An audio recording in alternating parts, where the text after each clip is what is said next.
Contrary to the rumors that you've heard, I was not born in a manger. I was actually born on Krypton and sent here to save the planet Earth.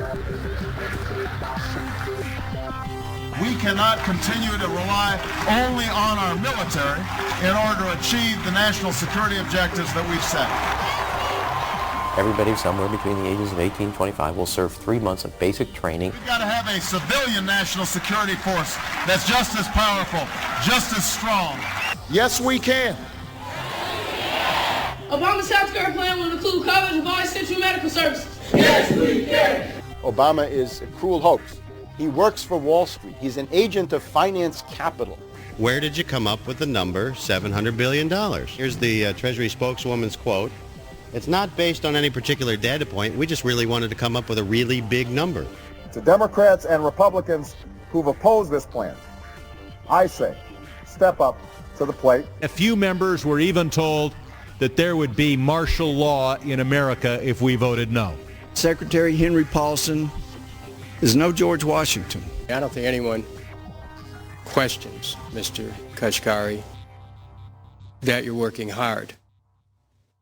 Our question is who you're working for.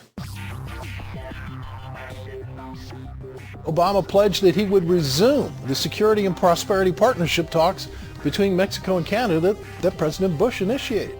The old boss is starting to look a lot like the new boss. Robert Gates is going to remain on the job as defense secretary for at least a year. Plenty of sources knew about this meeting, told us and others that it was at Hillary Clinton's house, but clearly it wasn't. We've got to give them a stake in creating the kind of world order that I think all of us would like to see. We see you causing a depression so you can blow out the economy and consolidate it and bankrupt it. We know that you are enemies of free humanity, and we are here standing against your tyranny.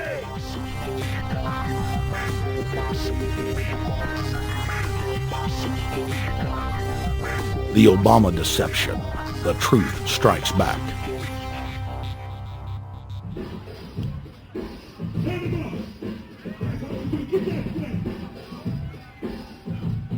Barack is like the manager of Burger King. All presidents are, including Bush. It's like this. When your fries are cold, if your burger is not done right, you go back to Burger King, America, or your government, and you say, my burger's cold. I want new fries. First, you go to the cashier. That's the courts. You argue to the courts. The courts, if you can't get no justice with the cashier, you say, let me see the manager. I want to go to the Supreme Court. I want to see the president. The manager comes out. Hi, what can I do for you? Now the manager can override the decisions of the cashier, but you never get to see the franchise owner of Burger King. If you really have a problem with your burger, you need to go see the franchise owner. We need to go to the top or to the bottom. We need to go to where the real architecture of government is. And it's not in a president. It's in a global scheme. Politics in America today is identical to pro wrestling. And what I mean by that is, in front of the cameras and the public, we all hate each other. I'm going to kick my opponent's butt. I'm going to whale him from here to high water and beat the crap out of him. Yet behind the scenes, we all are friends going out to dinner. Went to dinner together. And it's all a work. All intermarried. Show business. It's showbiz. And that's what you have today in politics. The Democrats and Republicans aren't really opposed to each other. Left and right mean nothing. The only thing that counts is, are you working for Wall Street or you're trying to defend the people against the financiers? It's pretty obvious that there's some gigantic financial institutions that have been pulling the strings of politicians in this country for a long time. And just the fact that we have it set up where they can donate millions of dollars to these guys' funds, these guys' campaigns. I mean, how do we not expect it all to go bad? America in 2009 was desperate for change. The past 8 years had been a disaster. Those weapons of mass destruction got to be somewhere. Maybe under here.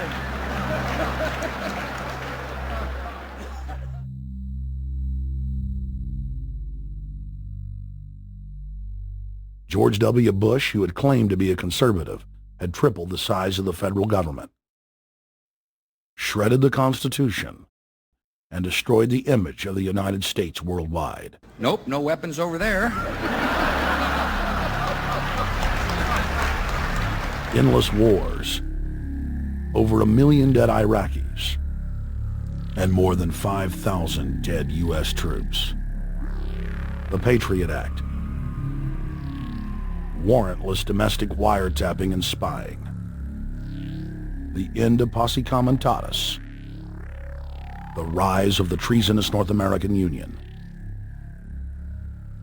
a deepening recession sliding towards total economic collapse. These factors and other abuses had the American people in a state of panic for their future and the very existence of the United States. The elite were in trouble. The people were beginning to see through their facade, past their front man, and to the ruling elite behind the throne. For the first time in U.S. history, both parties were universally hated. Congress had a 9% approval rating. The globalist agenda had stalled. And then, onto the scene came a man who promised change. Change we could all believe in. Barack H. Obama promised to end the war and bring our troops home fast. He pledged to uphold the Constitution and to stop the federal government from spying on the American people. Candidate Obama told American workers that he was going to get them out of NAFTA and GATT, and he's already breaking those promises. In this film, we will prove that Obama says one thing and does another, and that he works for the very same elite interests that Bush served, the very interest engineering the financial collapse and formation of a dictatorial world government. This film is not about left or right. It is nonpartisan. Our past documentary films are among some of the most damning indictments of George W. Bush and his administration that have ever been made.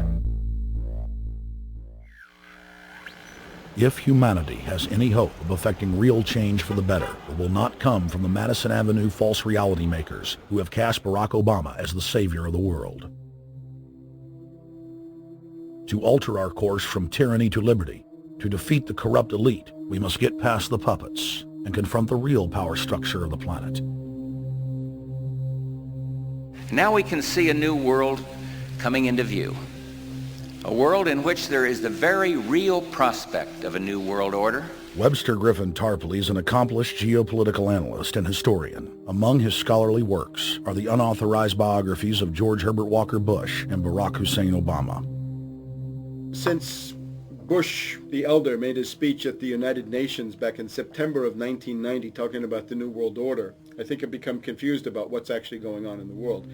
The New World Order is a more palatable name for the Anglo-American world empire. It's the planetary domination of London, New York, Washington over the rest of the world. It's hard to get people to join that or think they have a part in it if you call it the Anglo-American world empire. If you call it the New World Order, then people in India or someplace like that or the European Union might think, well, there's something in that for us too. But that's not what it is. It's the Anglo-American New World Order. It's really the old world order. It's the British Empire morphing into the American Empire. The U.S.-British world empire is what you're going to get. Combines of powerful men have always battled with each other over the levers of power. Gerald Celente is recognized as one of the world's foremost trends forecasters and is the founder of the Trends Research Institute.